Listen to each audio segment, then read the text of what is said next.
It was the last night of October when Emma Collins pulled her old red sedan into the parking lot of the Pinewood Motel, just off Route 47 in Northern California. The rain had followed her since dawn, turning the road into a slick gray ribbon that stretched endlessly through the forest. She was exhausted, cold, and desperate to rest.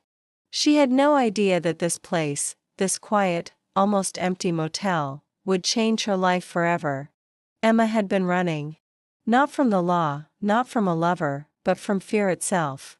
A week ago, she had testified in court against her abusive ex-boyfriend, a man named Nathan Briggs. He had promised revenge before the police took him away. Ever since that day, Emma felt eyes on her. Every time she turned a corner, a dark car seemed to follow. Every night, she woke up from the same nightmare, Nathan standing outside her window, whispering her name. The Pinewood Motel looked like something from a forgotten movie. 12 rooms, one dim sign flickering vacancy, and a tired old man behind the front desk who introduced himself as Harold. He gave her the key to room 9 and warned her, "Lock the door. We don't get many visitors anymore." Emma smiled weakly, thanked him, and stepped into her room. Inside, everything smelled faintly of dust and old perfume. She threw her bag on the bed, took a deep breath, and tried to convince herself she was safe. She drew the curtains, locked the door, and turned on the TV. Static. Every channel was just white noise.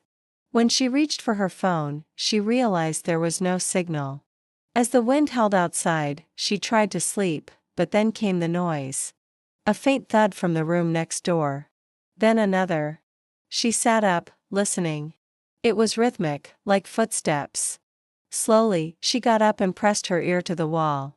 "Hello," she whispered. Silence.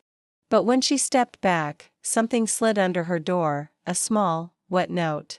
It read, "Get out now." Emma froze. Her heart pounded. She looked out the window, only darkness and rain. She ran to the front desk, but Harold was gone. The office light was off, and the logbook was open, pages fluttering in the wind from a broken window. She tried calling for help, but the landline was dead. When she turned back toward her room, she saw it, muddy footprints leading straight to room 9.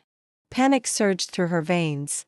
She grabbed her car keys and sprinted outside, but her car wouldn't start. The engine clicked uselessly. Then she saw him. A man in a raincoat, standing at the edge of the parking lot, watching her. His face was hidden by the hood, but she recognized the stance. Nathan. She ran back inside, locking herself in the laundry room.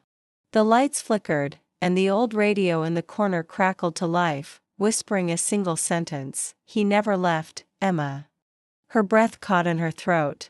When she turned around, she noticed something chilling. On the wall, behind the shelves of detergent, hung several Polaroid photos. All of women. Different faces. Different years. All taken in the same room, room 9. Suddenly, the door creaked open. "Emma," a voice hissed. She grabbed a metal pipe and swung it as the figure lunged forward. The impact sent him crashing into the shelves. But when the body hit the floor, the hood fell back, and it wasn't Nathan. It was Harold, the motel owner. His eyes stared blankly upward, a knife in his hand. Shaking, Emma stumbled backward. That's when another voice came from behind her. "He tried to stop me," it said. Standing in the doorway was Nathan, his grin wider than she remembered. "But you came back to me, didn't you?" He raised the knife Harold had dropped. Emma screamed and ran, but Nathan was faster. The chase tore through the corridors, knocking over chairs, shattering glass. She reached the back door, pushed it open, and disappeared into the forest behind the motel. Hours passed. Rain soaked her hair, mud covered her feet, and she didn't stop running until she saw headlights in the distance. A passing truck slowed as she waved frantically.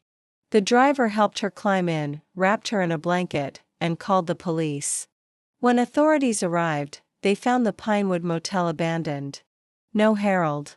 No Nathan. No sign of struggle. Only one thing remained inside room 9, a single Polaroid on the bed. It showed Emma, taken that night, asleep. Emma never went back. She moved states, changed her name, and tried to start over. But sometimes, when she closes her eyes, she hears the sound of static, the motel TV whispering through the rain. And deep down, she knows one thing: someone, somewhere, still has that camera. Thanks for watching this story. Please like and share the video and subscribe the channel.